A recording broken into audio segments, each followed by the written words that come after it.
I couldn't be more excited to be here today because the golden age of America is just beginning.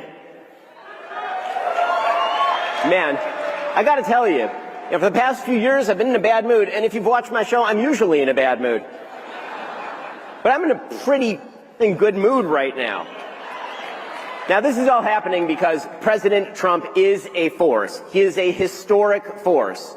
He is the historic force of our age. He was the man standing between the United States and stagnation and surrender. And President Trump stood. And he was indicted. And he stood. And he was shot. And he stood. And America stood with him. We stood with him. You see, in America, I really believe that America right now is divided between what I like to call the lions and the scavengers. Lions are people who want to build things, people who are productive, people like the people in this room, people who believe they have the power to choose and to act in the world, and that they have duties in this world, duties given to them by God, duty to family, to community, to country, and to themselves to be the best that they can be. Lions believe that merit ought to triumph. And then there are the scavengers, and they've been in charge for a while. The scavengers believe that if you fail, it's probably somebody else's fault. They believe that all the systems that allow for success, for merit to thrive, that those systems are broken and must be wholly destroyed. Well, they were on the rise. For nearly 4 years, they were on the rise. And now the scavengers are on the run. They are in retreat. And that is thanks to you. That is thanks to President Trump. And that's also thanks to Charlie Kirk and Turning Point, which have done such extraordinary work. I actually met Charlie Kirk when he was 18 years old. He's younger than many of the people who are currently in this room. And Charlie was going around a conference in Florida, in Palm Beach, Florida, looking for donors for Turning Point. I remember turning to my business partner, Jeremy Boring, and saying, that guy is going to be the head of the RNC one day. And instead, Charlie built his own RNC. It's astonishing. So I want to talk today a little bit about why I am so hopeful. The reason that I'm hopeful is because Donald Trump and the American people are about to make our economy dynamic again. Donald Trump and the American people are about to make America's position in the world unquestioned again. And Donald Trump is about to make the American dream possible again with the American people. So let's talk about the economy for a second. There's a whole school of thought out there that just wants to punish success, that believes that innovation is a sin, that believes that people like Elon Musk, by building rockets, is doing something deeply wrong, that Elon Musk, by building Tesla, is doing something deeply wrong. He has committed the great sin, which is to earn. His great sin is that he created great companies. That is a huge sin in their view. But here's the thing. Businesses hate that sort of thing. So you end up with stagnation. You end up with inflation. You end up with lack of creativity. All of that is about to end. President Trump is a businessman, which means there's only one thing in life, we all know this, that President Trump cares about. There's only one thing, winning. That is all he cares about. Okay, a lot of people think he cares about, that's wrong. He cares about one thing, winning. And he cares about winning for the American people. That means unleashing the power of free markets. Free markets have been maligned in this country. They have been treated as something wrong, as sort of a man-made system that's jiggered in order to harm certain people at the expense of others, and that is false. Free markets are merit. Free markets are justice. Free markets are innovation, and they are dynamism. Free markets are what's going to make all these young people rich one day. That's what free markets are going to do. The scavengers believe that it's the government's job to establish cosmic justice. That because all human beings are created equal before God, but we're not all equal in our qualities, right? I'm not going to be playing LeBron James in basketball anytime soon. And by the same token, I've read more books than LeBron James, which is to say more than one book. That because of that, the scavengers believe that cosmic justice must be established from above. The outcome should be the same for everyone. That is truly unjust. It is tyranny, it is evil, it requires discrimination, and it requires cruelty. Free markets say the opposite. They say that you get to invest in yourself, that you get to take those risks, that you rise or fall on your own merit. They also say that you have to do something for someone else before you get anything else in return. I've said before that free markets are a form of forced altruism, and that's right. Nothing is owed to you. You're not just given things in a free market. You produce. You make things. Life gets better. And one of the magical things about free markets are the opposite of socialism and stagnation that the left likes to talk about. Socialists like Bernie Sanders at AOC, career useless people, absolutely useless leeches on the ass of society. These people, they can turn gold into sand. They can turn prosperity into failure. Free markets turn sand almost literally into gold. Imagine the fact that everything on planet Earth, everything in your cell phone, everything in your computer, everything in Elon Musk's rockets has been present on planet Earth since the cavemen. Every single element has been present on planet Earth since the cavemen. What changed? Innovation changed. Dynamism changed because of innovation, because you got to keep what you made, because you got to sell it, because you got to exchange it. These are the principles of freedom and liberty. Because you owned your labor and you owned the product of your mind, you were able to actually create. You can take the same sand that's been on planet Earth for all of human existence, and you can turn that into the superconductors that power the military equipment, that powers the American military, the greatest military on the face of the earth. You can do that because of free markets. And Donald Trump is going to make free markets great again. Donald Trump likes capitalism. Donald Trump is not afraid of business success. Donald Trump is a businessman. You can see businessmen everywhere are excited about this. I talk with a lot of tech founders, the people who actually found the big companies in tech. And what they say is this is a new founding. It's a business founding. You're going to see an explosion of business in this country like nothing I've seen in my lifetime. And then there is foreign policy. President Trump is going to make America strong in the world again. I had President Trump on a couple of weeks before the election on my show, and we were talking about foreign policy. And he said that his foreign policy is pretty obviously peace through strength, pretty clearly. And I'll tell you what he meant by that in a moment. But he summed it up pretty well in a story. So I threw a fundraiser for President Trump down at Trump Doral in Florida fairly early on in the election cycle. And he and I had a chance to chat. And he was talking about Joe Biden. Now, I don't mean to spoiler alert here. President Trump does not like Joe Biden. Just going to put that out there. He thinks he's not just a bad president, that he's not a particularly wonderful, although I will say I think that Joe Biden probably voted for Donald Trump. And by the way, I know that Joe Biden voted for Donald Trump. There is no question. You see them hanging out, there is no question she voted for Donald Trump. Okay, but what President Trump said, we were talking about foreign policy, and the war in Ukraine came up. And he said, Ben, you want to know why Vladimir never invaded Ukraine when I was president? You want to know? And I said, yes, Mr. President. And he said, well, because I talked to Vladimir. I said, Vlad, if you go into Ukraine, I'm going to bomb the shit out of you. And President Trump continued the story. He said, and Vladimir said back to me, no, you won't, Mr. President. And I said, well, I might.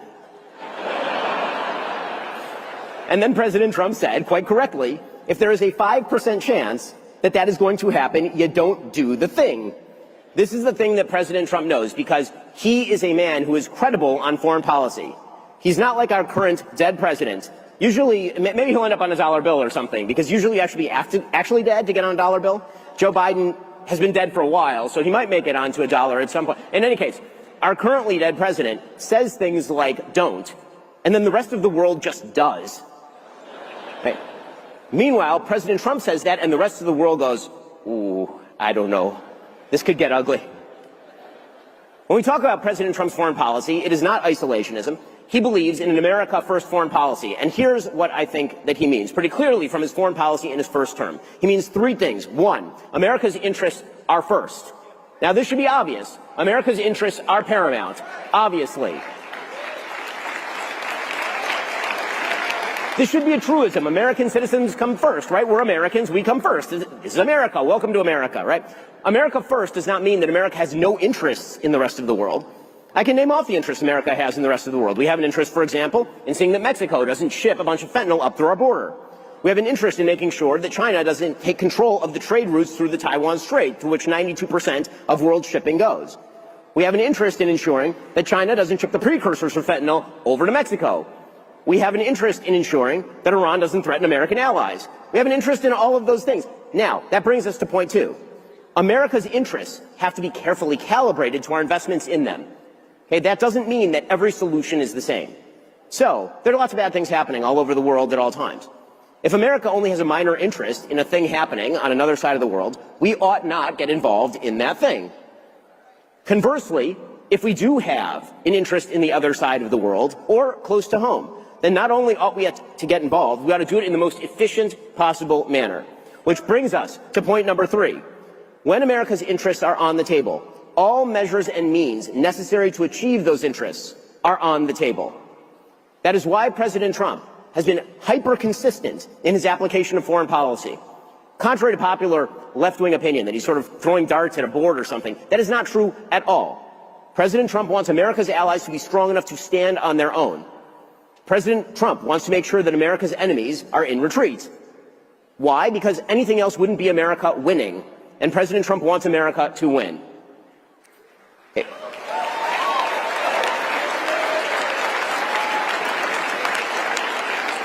And then there's the American dream.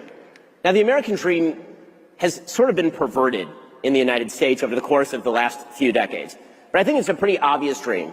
It's a dream to get married, to have kids, to be able to live in a community that worships the God that you love, to be able to build a business that you want to build and make that business successful and hire other people, to give charity, to stand up for your country. But these are all the things that are elements of the American dream. They were always the American dream. And yet we were told that the American dream is weird. We were told that all of this was weird. I've never seen a bigger political misstep than the entire Democrat media human centipede declaring that J.D. Vance was weird. Okay, the vice president-elect is the least weird person I have ever personally met. That is the most bizarre statement. They trotted out the human inflatable Tim Walz to flail his arms like he's in a car lot off the side of a freeway and pretend that it was masculinity when apparently he has no bones in his wrists. And somehow he wasn't weird. They trotted out Doug Emhoff, who, you know, may or may not have assaulted some ex-girlfriends, a question that the media were totally uninterested in investigating, of course. They trotted out Doug Emhoff. I have personal irritation with Doug Emhoff. Of everybody in the Biden orbit, I hate Doug Emhoff the most. Right, just as a Jew, he drives me up a wall. He drives me up a wall. Doug Emhoff represents Judaism like Osama bin Laden represents Christianity. Okay? In any case, they tried out these guys, and they're like, this is the new masculinity. And J.D. Vance, that weirdo with his picture-perfect family and his beautiful wife and his nice kids, living in a nice house, having grown up in really, really horrifying circumstances. You should read his great book, Hillbilly Elegy. And then having built companies, gone to Yale Law School, served in the military. Like, he is the apotheosis of what the American dream looks like, the vice president-elect. And some of them are like, that guy's weird. Here's the thing. We are now in the middle of a normie revolution. Okay, because it turns out a lot of us are normies. A lot of us just want a quiet, good life where we build things and we get to engage in the greatest economy in the history of the world, and we get to live secure in our own place of residence. We don't have to worry about walking out on the street and being physically assaulted by someone. Okay, these are all very, very normal desires and very normal dreams, and that's the American dream. And the left had lost it in so many ways. The left had lost it in so many ways. Now, I remember I was in Los Angeles. I grew up in L.A. I was in Los Angeles fairly recently. I left L.A. because L.A. has turned into a complete dung heap. It's just horrifying. And I went back. We went out with some friends. I go down the street with my wife, and we have our 24/7 security, which we need, unfortunately. And on the other side of the street, our friends go. They go about 3 cars down. A car pulls up right in front of them. 3 guys jump out of the car and immediately rob my friend and his wife. Okay, this happened, like, in a very nice area of Los Angeles. This is not normal. So the left kept saying about Donald Trump, he's not normal. Here's the thing. The America he stands for is normal. The America he stands for is good. The America he stands for is great because it is good.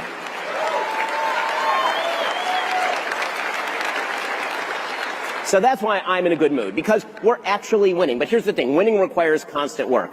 You know, one of the questions that my business partner and I constantly ask ourselves when it comes to the success of Daily Wire, and thank God it's been unbelievably successful, one of the questions that Jeremy Boring and Caleb Robinson and I, we all ask ourselves is, are we good at this, or is everyone else just not very good at this? And the same question should be asked in politics on a constant basis. Are we really good at this, or are the other guys just really crappy at this? Now, let's be real. The other guys are super crappy at this. Okay, they literally ran a corpse. And then when it turned out that everybody found out he was a corpse because he died on stage with President Trump, they then decided to swap him out for a potato of a human. A person who is physically incapable of uttering coherent sentences. And so I think the question we have to ask ourselves is, how do we retain the momentum? And the answer is, we do the right things. We do all the things that President Trump has already promised he's going to do. And here's the thing, I think that he's going to do all those things, because President Trump keeps his promises. Now, I've talked about this before. My evolution, I have evolved on President Trump, as many people in this room know. In 2016, I didn't vote for either candidate because I didn't know if President Trump was going to be conservative. And I said at the time, I doubted that he would. And then, right away, he nominated Justice Gorsuch. And I put on a MAGA hat like 1 month into his presidency. And then in 2020, obviously, I backed him and I supported him and I voted for him. And in 2024, I backed him, I gave money to his campaign, I fundraised for him, I campaigned in 6 states, I went with him personally to an October 7th tribute. Right? I do all, and that's not because I'm doing anything great. It's because he is doing something great. And if we back him, and if he does the right things, which I think he will, I believe he will, I actually know he will, if he does those things, then he is totally correct. America will be great again. The great American comeback is on. A new golden age is just beginning. Hi, Ben. I appreciate all the work you've done with the Daily Wire and everything. You're a great guy, Ben. Look at this guy, great person. So, my question for you is, when you talk about Trump's and his economy policy, I think the biggest thing that I hear all my friends and everyone talking about is tariffs. So if what Trump says on tariffs really is so true, he wants 60% on China and just 20% base, the biggest I can think of in front of research is from 1828 when they passed 50% tariff policy. So do you think Trump's right in his tariff policy? And if so, why hasn't any president proposed something similar? Okay, so he's asking about Donald Trump's tariff policy. Here's what I think. I'm going to go back to my original statement about Donald Trump and the economy. Donald Trump cares about one thing, and that is winning. Okay, what that means is that if tariffs are in fact inflationary, if they are in fact a problem, then he is not going to do them. But the tariffs are really designed not because tariffs are like fun and games. Tariffs are designed for President Trump as leverage. There is no one in the history of American politics who has used leverage better than President Trump. Right? He uses tariffs as a way of threatening countries to do what he wants. So I'll give you a story. I won't give you the source on this story because I don't want to betray confidence. But it's a great story, so I'm going to tell it anyway. Okay, so this is a story I'd never heard anywhere before. Here's the story. President Trump is meeting with Justin Trudeau, who may or may not be Fidel Castro's son. In any case. And by the way, he's totally Fidel Castro's son. Anyway, he's meeting with Justin Trudeau, apparently, during the first administration. And he is asking for a bunch of things, right, for Canada to do. And Trudeau doesn't want to give all of them. So Trump says to his people, bring Justin here, bring Justin to me. So apparently they sit across from one another. And Trudeau is talking with the president, and President Trump says, Justin, I want you to tell me, if there were one thing I could do tomorrow to completely wreck the Canadian economy, what would it be? And Trudeau goes, well, I mean, Mr. President, there are a lot of things. You're a very powerful country, but, if you tariffed our cars, it would be really, really bad. And Trump goes, Justin, I want to teach you a lesson. The first thing not to do in a negotiation is answer the question, if you could do one thing to destroy me, what would it be? So, of course, President Trump continues, I don't care about Canada. I only care about America. So, I'm going to tariff all your cars unless you give me what you want. He got what he wanted. Okay, that's how I think President Trump thinks about tariffs.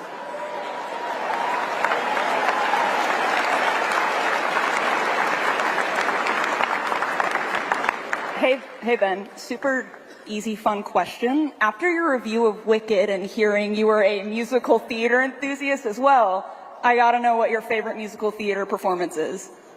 Well, I'm sorry, I missed the last part of the question. What's your favorite, musical theater performance? Oh, what's my favorite musical theater performance? Man, guys, I'm straight. I'm just gonna put that out there right now. I have 4 kids as proof of this fact. Okay, but my favorite musical theater performance, I will say that the most brilliant musical ever written is Sweeney Todd. My personal favorite musical is 1776. Every year when I was a kid, I dressed up as John Adams from the musical 1776. For the parents in the room, for Halloween, not just on a daily basis. For all the parents in the room, if you want to show your kids something super patriotic for July 4th, go show them the original musical of 1776. It's terrific. Hey Ben.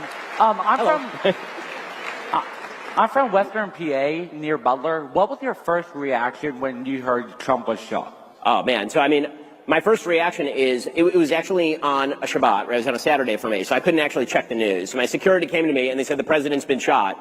And I said, well, is he alive, right? You got to lead with the news, right? Lead with, he's alive, but he's been shot.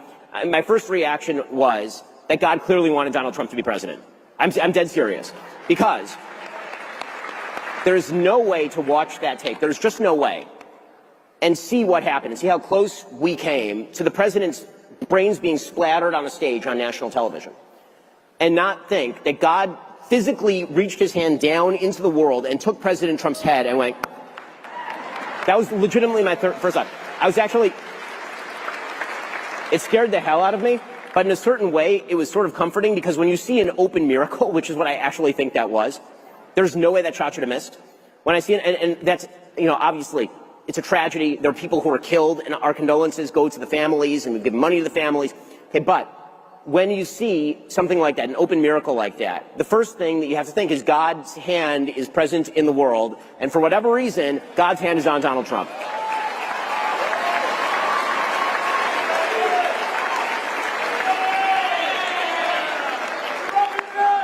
So I actually have a much more difficult question, unfortunately.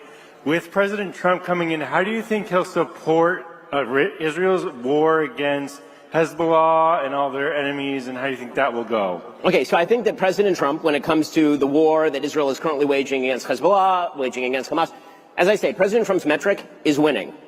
Okay, and because he wants America's allies to win, and Israel is an American ally, I think that he will stop slow-walking aid to the Israelis so they can finish the war and finish it fast. He's expressed this many times over. This, by the way, would be the proper solution, given that Hamas is an evil terrorist group that is currently holding 4 American citizens hostage, and Hezbollah has killed literally hundreds of American citizens, and Iran has killed thousands of American citizens. Now, I don't think that President Trump wants heavy involvement in the Middle East. In fact, I know he doesn't. But this is the beautiful thing about having strong allies. When you actually allow them to do the things they have to do, they win.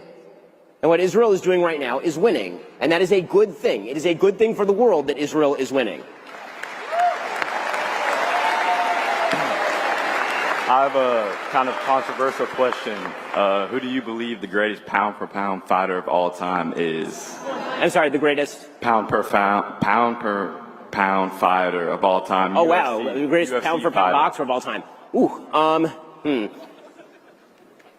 mean, strong case for Sugar Ray Leonard. Strong case for, Rocky Marciano obviously has an undefeated record, but he didn't really fight that many great fighters.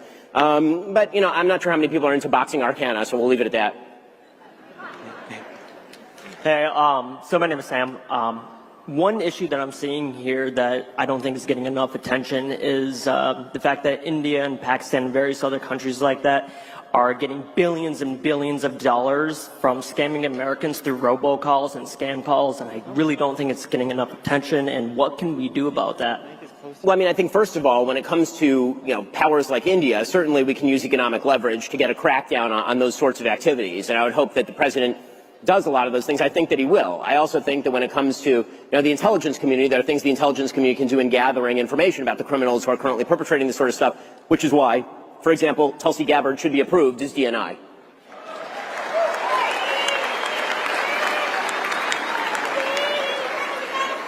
Hello, Mr. Shapiro. My name is Ian O'Neill.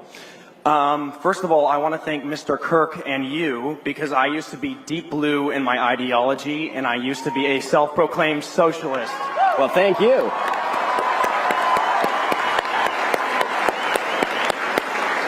And my main question to you, Mr. Shapiro, is do you believe that Generation Z will be the next greatest generation of the United States of America? So, we're going to find out whether Generation Z will be the next greatest generation. I got to hand it to my boys, the millennials. We showed up this election cycle. But yes, I think that there is a backlash, and it's coming strong inside Generation Z. I think right now you're seeing a radical polarization inside Generation Z. It's incredibly polarized. You're either seeing blue-haired woke libs, or you're seeing rock-ribbed, MAGA-hatted Republicans. A lot of that tends to be gender-gapped. But I do think that as the left continues to follow this pathway into nothingness, and as people get older and as they start to get married and start to pursue actual purpose in the world, they will become more conservative. So I think there's every opportunity to do that, thanks to organizations like Turning Point and the hard work that the people in this room have done. I want to get to that question, but there's a girl over here who really wants to ask a question. So, hey. How do you feel about them possibly implementing Bible teachings in public schools as a Jew? Oh, okay. So the question was, how do I feel about people implementing Bible teaching in schools as a Jew? I think it's great. I think they should. So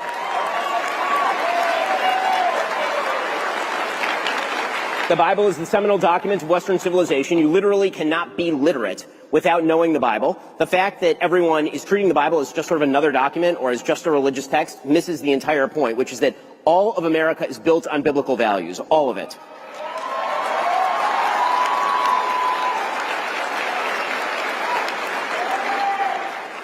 Hi, I was just very curious. Given your stance on sending money to like Eastern Europe with Ukraine, why are you such a proponent for sending money to the Middle East? The truth is that I'm very much in favor of sending money where I think it will be useful. So the big problem with sending money to Ukraine right now is that the Europeans really should be paying their freight, and also that you have to have an off-ramp in Ukraine. I'm actually not a proponent, for example, of completely cutting off Ukraine if it means Vladimir Putin walking through Kyiv. And actually, President Trump has said something very similar. What he wants is for the Europeans to actually pay their freight. He wants the Europeans to up their spending. When it comes to the situation in the Middle East, I've said 1,000 times, and I will continue to say, Israel should get off American aid as soon as humanly possible. They're in the middle of an existential war right now, and so now would be a particularly poor time to do it, given the fact that President Biden has slow-walked the aid. But having talked not only to American legislators, but also to a number of members of the Israeli government, the only thing I say to them is it is good for you and it is much better for America for you to get the hell off of American aid. Stop being on American aid. I really believe that America needs to stop giving as much aid all over the world to a wide variety of places.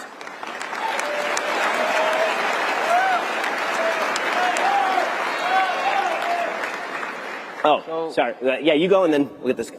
So my name is Kaiser Williams, and I've been told that my first name is offensive and that I should be called by my middle name. Do you take offense to my first name? Why would I possibly take offense to your first name? Because I mean, and it'll be a real irony if it turns out your middle name is Hitler or something. But it's not Hitler. But no, I figured not. Like, why would, that's so stupid. There's so many great names to take offense at. Like, for example, Cardi B. Yeah. She's staying right there. Okay, so the question was, who's going to be a Democratic nominee in 2028? I don't know, man. That bench is looking real thin. I mean, not the Democratic nominee in 2028, guys. The Democratic nominee in 2028. Well, let's see. Who do they have? They have the mayor of a small town who is gay and likes choo-choos, Pete Buttigieg. Kamala might not go away. She's talking about running again, which, God willing, you know, I will donate to that primary campaign. I would love to see her try. There's been some talk about J.B. Pritzker, who has to be lowered into the Illinois Capitol by crane. There's been some talk about the genderless Ken doll that is Gavin Newsom in California. Again, this is... And, of course, there's the somewhat routinely wasted-appearing bartender AOC. So it's not like an amazing... It's not an amazing bench, is I guess what I'm saying right now. I have no idea, but none of them look particularly good. Hi, Ben. My name is Grace Hosmonic, and I want to thank you personally for making me a conservative.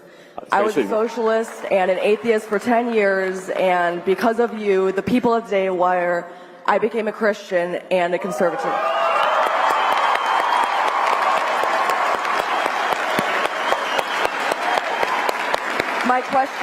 My question for you, Ben, is are you concerned like I am that the pendulum will swing in kind in 2028? The Democrats will come back stronger, harder, and better than they were in 2024. So yes, I mean the answer is yes, and I think that everyone in the room should be worried about that, which is why we should work hard to make sure it doesn't happen. Yep. Right? I tend to be a worrier, and sometimes worry is the first step at actually planning for the countermeasure. Okay, the best countermeasure is going to be success. I don't think it's going to happen because I think President Trump is going to have an incredibly successful presidency. But that does mean a few things. It means, for example, that Congress has to be on the same page as the president. It does mean that Republicans and the president need to work in concert with one another because they have an incredibly slim majority in the House. And as I've said before, when it comes to politics, you know, politics is not just a matter of sort of sheer willpower. You actually have to have some give and some take, and it gets pretty ugly sometimes. There's a lot of sausage that has to be made. Okay, but I do think that this is going to be a really successful presidency, and that will be the best comeback to the possibility of a Democratic resurgence. I think they suck at everything, and I do trust that they will continue to suck at most things. This will be the last question. Sorry, she's been waiting. This will be the last question as well. Hi, Ben. My name is Rachel. I am from the blue state of Maine. I've been a fan of you for a long time, so this is a dream come true to ask this question and say hello. My question to you is, as you know, New England was one of those few places in the country that stayed blue this election. So how can we make New England great again? So, number one, New Hampshire came very, very close to turning red. That state came very close to turning red. However, what I will say is that in deep blue states, right, I was from a deep blue state, I was from California, and then I left because it was terrible, and I went to Florida, which is an amazing state. And so if you are in a purple state, I think that you can turn that state red. If you're in a blue-leaning state, like Virginia, I think there's a possibility that from time to time it'll turn red. I think if you're in a deep blue state, you should get your ass out of there and move to a red state. And the reason I say that is because here's some good news. You want a piece of good news? Here's a piece of really good news. Okay, so they screwed up the 2020 census.